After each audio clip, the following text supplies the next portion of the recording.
My name is Naomi Carter. I'm 27 years old. And the first time my parents told me I had 2 days to get out of the house my grandparents left behind, I didn't scream, cry, or ask them how they could do this to me.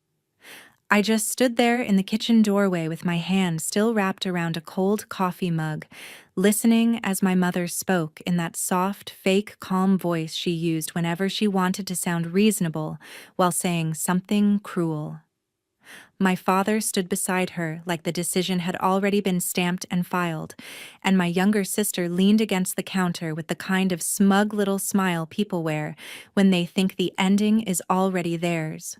They said the house was too much for me, that I was being selfish, that a family home should go to the daughter who was about to get married and build a real future. Then came the deadline. Friday, 2 days. Pack my personal things, leave the keys, and don't make it ugly. What they wanted was a fight. They wanted tears, begging, maybe one last desperate argument they could twist later into proof that I was unstable and ungrateful. But I already knew something they didn't. I knew what was sitting in the wall safe upstairs. I knew why my grandfather stopped looking worried in the final weeks of his life. And I knew that if they opened that safe believing they had already won, the look on their faces would be worth every second I had spent staying quiet. So I nodded once, said okay, and walked away like a woman who had just lost everything. Behind me, I heard my sister laugh under her breath. Behind them, the whole house stayed still, like it was waiting. And by the time my mother was calling me over and over again, her voice shaking, begging me not to do this, it was already too late. Before I tell you what was inside that safe and why my family went from celebrating to panicking in less than half an hour, tell me what time it is where you are right now and where you're listening from, because I really want to know how far this story reaches. The truth is, by the time they gave me those 2 days, I had already spent years learning exactly who mattered to them and who did not. My grandparents' house in Stone Mill Point was the only place I had ever felt chosen instead of tolerated. It sat on a quiet rise above the water. A stone farmhouse with deep windowsills, old pine floors, and a back porch that caught the last gold light every evening. To strangers, it looked like valuable coastal property. To me, it was the place where my grandmother taught me how to make blueberry cobbler without measuring cups, and where my grandfather taught me that a person's character always shows up when no one is forcing them to be decent. 3 years before he died, everything changed. My grandmother started forgetting little things first. Then she forgot bigger ones. She left tea boiling on the stove. She put the sugar in the refrigerator. She once looked right at me and called me by her sister's name. My grandfather tried to keep the house steady, but I could see the fear in him long before he ever admitted it out loud.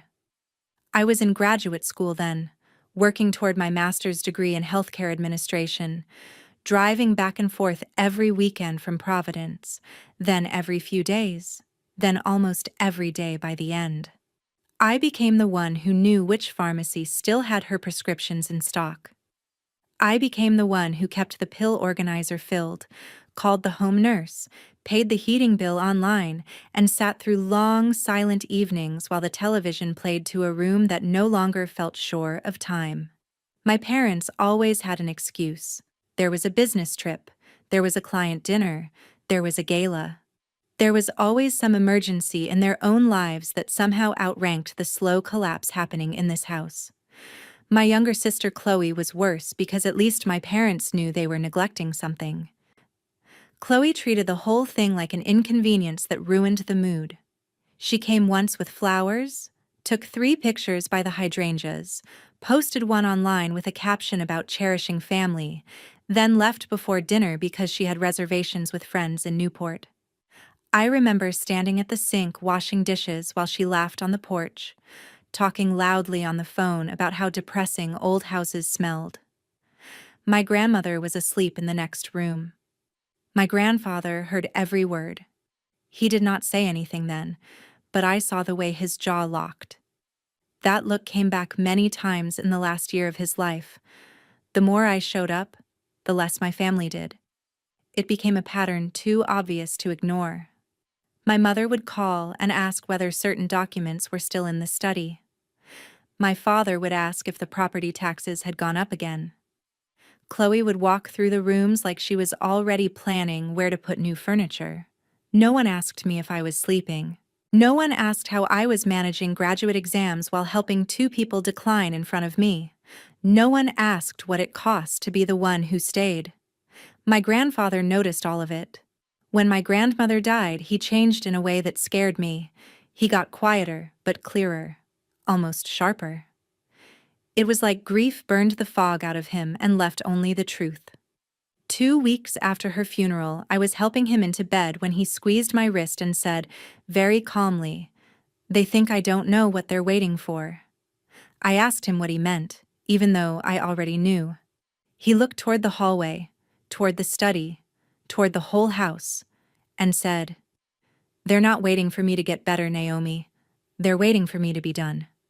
I did not answer because there was nothing I could say that would make that less cruel. He exhaled slowly and added, "You are the only one who ever came here for us. Everyone else came here for what comes after us." That was the night I understood that the story my family would tell later was never going to be about love or fairness. It was going to be about possession. I just didn't know yet how far they were willing to go. A week after that conversation, my grandfather asked me to drive him into town. He said he needed to see a lawyer about routine estate housekeeping, and he said it in such a casual tone that someone who did not know him might have believed it. But I knew him. I knew when he was pretending something was smaller than it really was. We drove to a brick office near the marina where a local estate attorney named Ethan Rowe had practiced for more than 30 years. He was not flashy. He was not the kind of lawyer my father bragged about knowing at the club. He was quiet, exact, and impossible to rush. My grandfather trusted him, which was enough for me. I stayed in the waiting room at first, but about 20 minutes later, Ethan opened the door and asked me to come in. My grandfather was sitting straighter than he had in months. There was a file on the desk, a notary stamp nearby, and a yellow legal pad covered in Ethan's small, neat handwriting. My grandfather looked at me and said, "I need you to listen carefully because I am done pretending your parents are going to do the right thing on their own." What he told me that afternoon changed everything. Years earlier, he and my grandmother had made a will that left the house and the rest of the estate to their son and daughter-in-law under the assumption that family would behave like family. That assumption was gone. In its place, Ethan had prepared a new structure, an irrevocable trust. The house would be transferred into it. The purpose was not to make me rich. That mattered to him. He said it more than once. "This is not a reward, Naomi. This is protection." The trust named me sole trustee and gave me the right to live in the house and preserve it. It also made it difficult for anyone to pressure me into selling, mortgaging, or giving it away. Ethan even explained that if anyone later tried to challenge the arrangement, the structure itself would make impulsive family sabotage much harder. My grandfather had thought this through in painful detail. He had seen exactly what was coming. I remember saying, "They'll hate me for this." And Ethan, without looking up from the page he was organizing, said, "They will hate the boundary, not the truth." People who feel entitled to something always call it cruelty when you refuse to hand it over. My grandfather signed that day. The notary stamped the papers. I signed where Ethan told me to sign. When we got back to the house, my grandfather was exhausted, but relieved in a way I had not seen in a long time. Over the next month, Ethan and I quietly handled what needed to be handled. After my grandfather passed, I met Ethan again, finalized the trust transfer, and recorded the documents properly. But I did not announce it. That part was strategic. Ethan advised me to wait because he believed my family would reveal their intentions much more clearly if they thought I was defenseless. He was right. That was when I prepared the safe. The wall safe in the upstairs study had always fascinated my family because they assumed anything old and important had to be locked inside it. So I made sure that when they finally opened it, they would find exactly what they deserved to find. Inside the safe, I placed a sealed envelope with my grandfather's handwriting on the front. I included a notarized copy of the trust documents, a short letter from Ethan confirming the effective transfer, and a flash drive containing an audio recording my grandfather had made during his final weeks. On top of all of that, I placed one single sheet of paper in plain view. It said, "If you are reading this because you came looking for something to take, then you already know why you were left out." I knew my mother would open the envelope with shaking hands. I knew my father would go silent first, which was always how he reacted when he realized control was slipping. And I knew Chloe would keep insisting there had to be some mistake, because people like my sister never believe consequences are real until they hit them in the face. So when they stood in my kitchen and told me Friday was my deadline, I did not argue, because the real deadline was not mine. It was theirs. Friday was the day their fantasy was going to collide with paper, signatures, and the one thing greedy people never respect until it ruins them: proof. The 2 days between their threat and Friday were some of the strangest of my life, because I had to look like a woman preparing to lose her home while actually preparing to keep it. I packed enough boxes to make the performance believable. I labeled some with books, winter coats, kitchen things, even though I never intended to move them out. I carried them into the guest room where anyone glancing through the doorway would think I was giving up. At the same time, I backed up every email, saved every text message, and forwarded copies of everything to Ethan. My mother called Wednesday morning in a syrupy voice and asked whether I had found a place to stay. She said she was worried about me being alone. Then, in the same breath, she reminded me not to take the antique silver because that was family property. My father called later pretending to be reasonable. He said dragging things out would only embarrass everyone. He used the word everyone the way men like him always do, as if preserving his own comfort was a public service. Chloe texted me a picture of a white kitchen she liked and wrote, "This would look amazing once the house feels younger." I stared at that message for a full minute.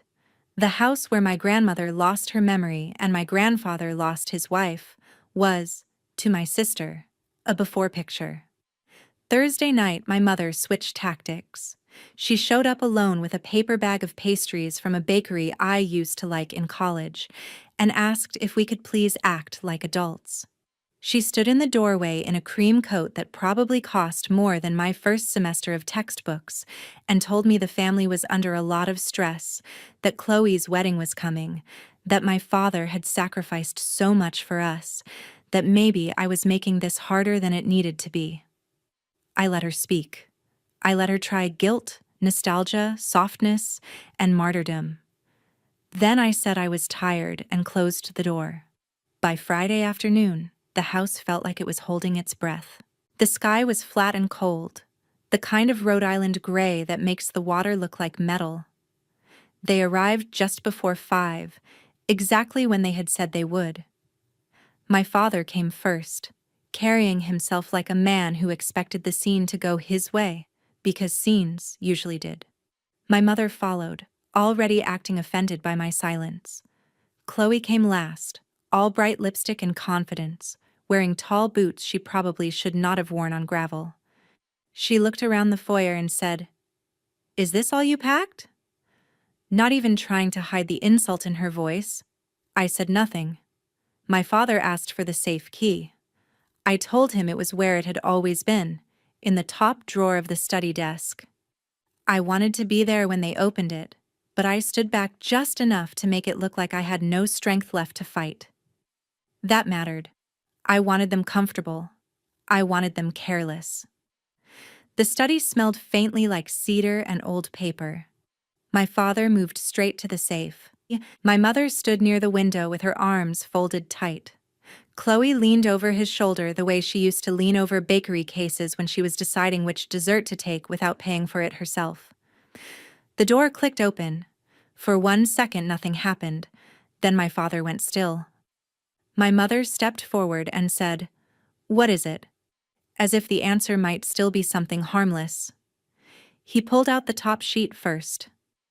I watched his eyes move across the sentence. Then I watched the color drain out of his face. My mother took the papers from him. She read faster, then slower, then once more like the words might rearrange themselves if she refused to accept them the first time. Chloe grabbed the flash drive and asked what this even was. Her voice had gone thin. My father ripped open my grandfather's letter and read in complete silence. That was the moment I knew they understood. Not emotionally, not morally. Legally. The room changed. Everything in it changed. The confidence was gone. The performance was gone. My mother turned to me with a look I had never seen before. Not because she had never felt it, but because she had never needed to show it to me. Fear. Real fear. "Naomi," she said, and this time there was no softness in it. "What did you do?" I looked at her and said, "I followed instructions." Chloe started saying there had to be some mistake, that Grandpa would never do this to family, that this was manipulation, that someone had tricked him. And while she talked, my father kept reading, scanning every page like a man searching for the one sentence that would save him. There was none. They left 10 minutes later without pretending anything anymore. My mother forgot her purse on the study chair and had to come back for it. My father did not look at me when he walked out. Chloe did, and if hatred had temperature, the room would have cracked from it. Then the phone calls started.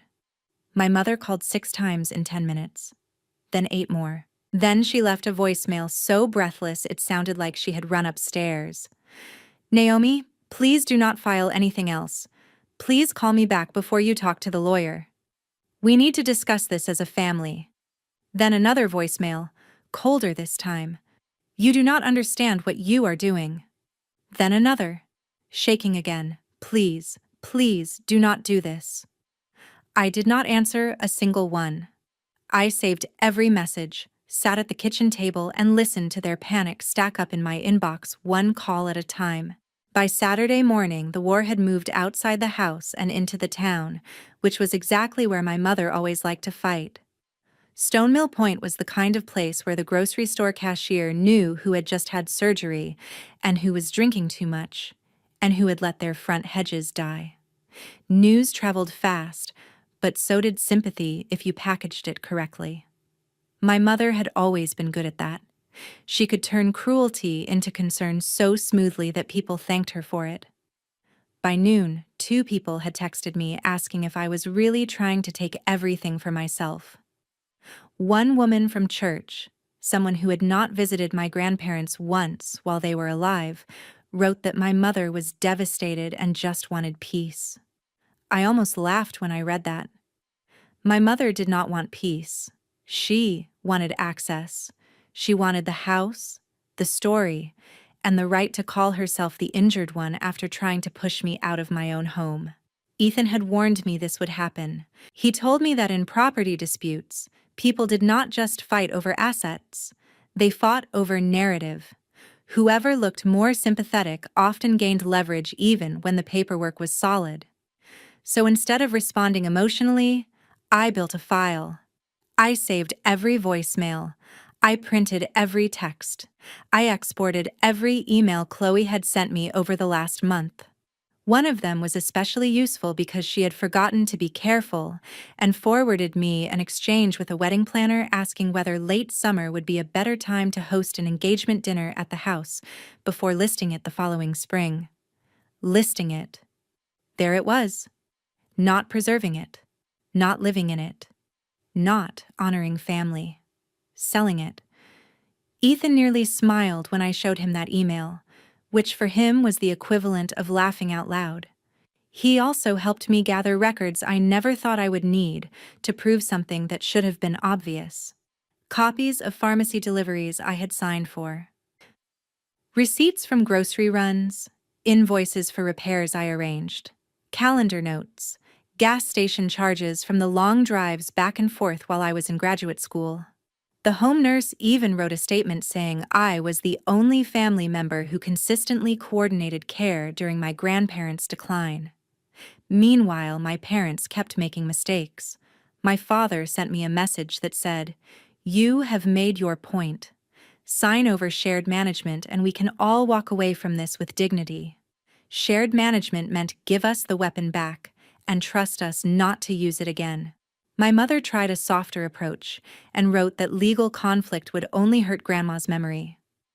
I stared at that sentence for a long time because people like her always drag the dead into arguments they never bothered to show up for while those people were alive. The biggest gift came Sunday night. Chloe, furious and careless, sent a message meant for my mother to me by mistake. It read, "If she doesn't cooperate, tell Dad to push the debt angle. She'll fold if she thinks everyone will know why we need the sale." She unsent it a few seconds later, but not before I took a screenshot. Debt angle. That was the first time I knew for sure my father's financial situation was worse than anyone admitted publicly. Ethan dug a little deeper, legally and carefully, and by Monday he had enough to confirm what we suspected. My father's business was failing. A bank line had tightened. Personal debt was pressing. He had not wanted the house because it represented tradition. He wanted it because it represented escape. Once I understood that, everything clicked into place. The fake urgency, the 2-day deadline, the pressure. The sudden insistence that Chloe needed the house for her future. It was never about her future. She was just the prettier story they hoped would make theft look sentimental. The situation got uglier before it got better. My mother filed a civil petition challenging the trust. The argument was predictable. They claimed my grandfather had been too frail to understand what he signed, and that I had manipulated him while acting as caretaker. It was disgusting, but not surprising. When people cannot beat your documents, they attack your character. Ethan filed our response the same day and told me to prepare for a hearing. He also told me something that stayed with me. He said, "Truth matters in court, Naomi, but composure matters almost as much. They want you emotional. They want you to look unstable. Do not lend them your face for their story." So I did exactly what he said. I stopped reacting. I slept badly, but I showed up prepared. I wore a navy suit. I organized our binder. I brought my grandfather's audio recording, the nursing statement, the care logs, the repair invoices, the email about listing the house, and the screenshot about debt. By the time the hearing date arrived, I was no longer scared of losing the house. I was scared of hearing how easily the people who raised me could stand in public and lie about me with straight faces. Ethan told me to let them. He said sometimes the fastest way to destroy a false story is to give it enough space to reveal how unnatural it sounds. He was right about that too. The hearing was held on a Thursday morning in a county courtroom that smelled faintly like paper, coffee, and floor polish. It was not dramatic in the way movies make courtrooms dramatic. No one shouted at first. No one pounded tables. The danger in that room came from how calm everyone tried to look while preparing to cut each other open with words. My parents sat at the petitioner's table with Chloe between them, dressed in pale blue like innocence had a color. My mother dabbed at her eyes before anything even started, which told me she intended to perform grief before facts had the chance to speak. My father looked tense, tired, and furious under the surface. The judge was a woman in her 60s with the kind of face that told me she had no patience for manipulation disguised as concern. That helped. My family's attorney began by painting me exactly the way Ethan predicted he would. A grieving young woman, isolated, overwhelmed, emotionally compromised by loss, unable to responsibly manage a valuable inherited property.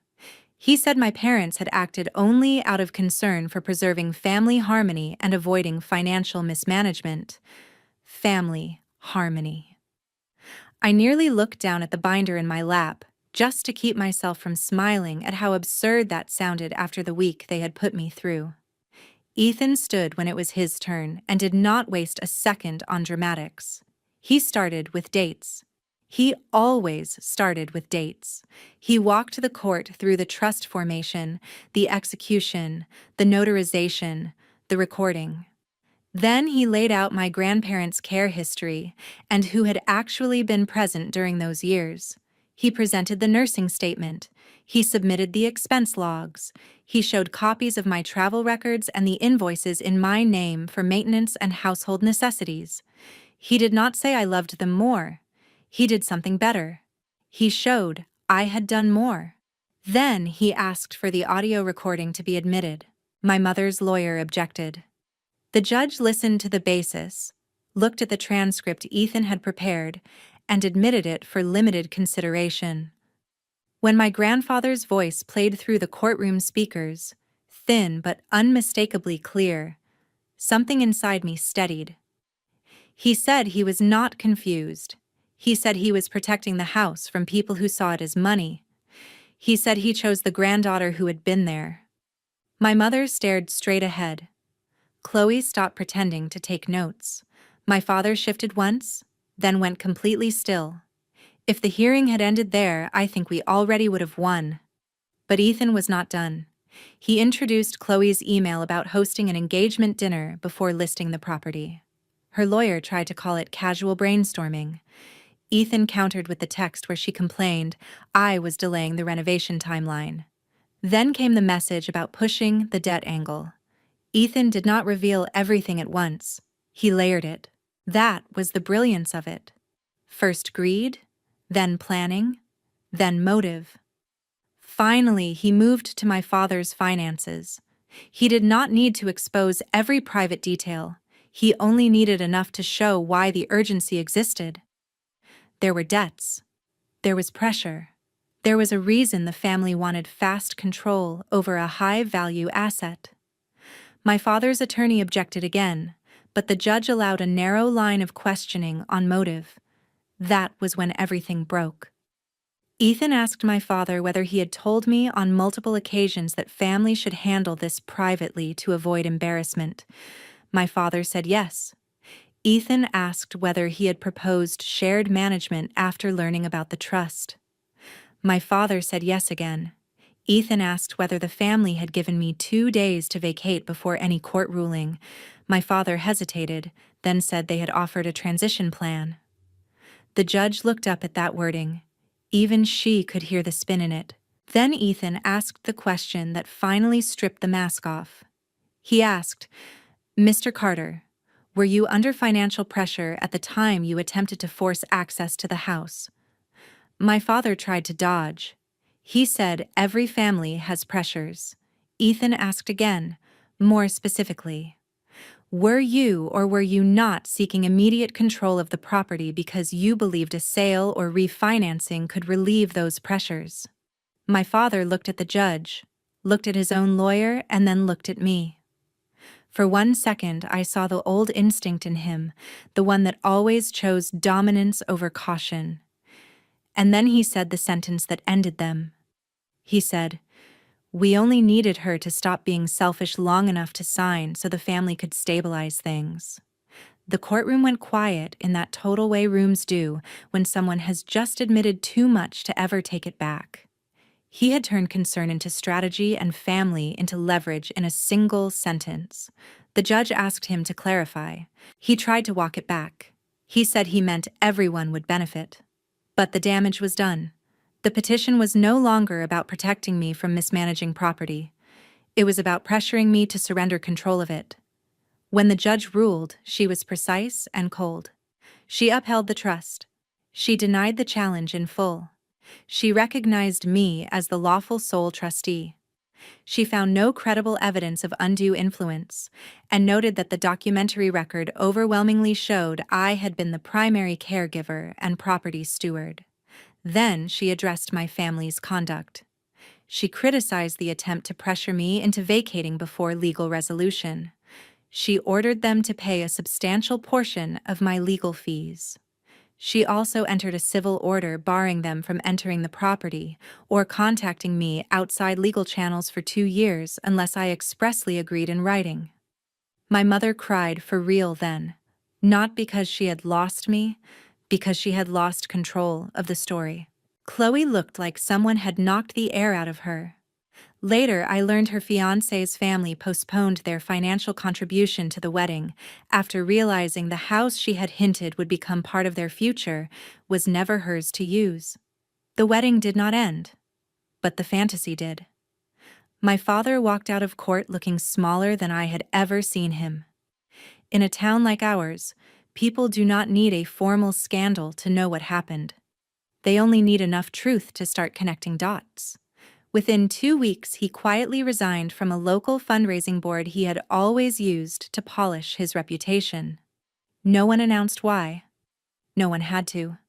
My mother called once more from an unknown number that evening and left a voicemail I never answered. She said I had humiliated the family. I listened to it while standing in my kitchen and thought, no. You did that yourselves the moment you tried to throw me out of a house I had spent years protecting, while you were too busy planning what you could do with it once the old people were gone. I went back to Stonemill Point the same afternoon the hearing ended. The drive felt shorter than usual, maybe because for the first time in weeks I was not driving toward a threat. I was driving home. The house looked exactly the same from the road, which I loved more than I can explain. The same stone walls, the same weathered porch railing, the same stand of trees bending slightly in the wind off the water. Nothing about it announced victory. It was just still there, which was enough.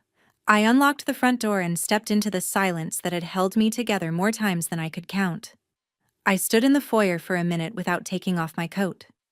Then I walked to the kitchen, set the kettle on, and reached for the old ceramic mug my grandfather used every morning. It had a small chip near the handle and a faded blue rim. I took my tea to the back porch and sat down where the light hit the boards in late afternoon. From there, I could see the water and the edge of the garden my grandmother loved even after she stopped remembering the names of half the flowers in it. I thought I would feel triumphant in some loud, blazing way. I did not. What I felt instead was clean, clear. Like the pressure in my chest had been released one careful turn at a time. I did not save the house because I was stronger than everyone else, or smarter than everyone else, or colder than everyone else. I saved it because I stayed when staying was hard. That was the whole truth. I stayed when the doctor's updates got repetitive and sad. I stayed when the bills needed paying and the groceries needed carrying and the nights felt too long. I stayed when there was nothing glamorous about it, nothing profitable about it, and no audience to clap for me. And in the end, that mattered more than charm, more than entitlement, more than blood. That is the lesson I keep coming back to. Blood can make people related, but it does not automatically make them loving, safe, or worthy of trust. Real family is not defined by who demands access when something becomes valuable. Real family is defined by who stays present when life becomes difficult, inconvenient, and unphotogenic. There is something else this story taught me, and I think it matters for anyone listening who has ever been manipulated by the word family. Love without boundaries can be exploited. Kindness without documentation can be rewritten. And loyalty without self-respect can turn into a cage. Protecting yourself does not make you cruel. Keeping records does not make you calculating. Refusing to surrender what you built, preserved, or cared for does not make you selfish. Sometimes the most responsible thing a person can do is put compassion and evidence in the same hand. That is not bitterness. That is wisdom. I looked out across the water, took a slow sip of tea, and thought about how badly I used to want my parents to become the people I kept hoping they were underneath all the control and performance. But peace came when I stopped waiting for that version of them and started believing the version they had already shown me. The house was quiet. The porch boards creaked softly under my chair. Somewhere down by the water, a gull cried once, and then everything settled again. I was still 27. I was still alone on that porch. But for the first time in a long while, alone did not feel like abandoned. It felt like free. If you have ever had someone use family, guilt, or obligation to push you out of a place you earned through love and sacrifice, I hope this story reminds you that your silence does not have to mean surrender, and your kindness does not require self-betrayal. And before I leave you here on this porch with me, tell me where you're listening from and what time it is where you are, because I want to know how far this story traveled and whether any part of it felt a little too familiar.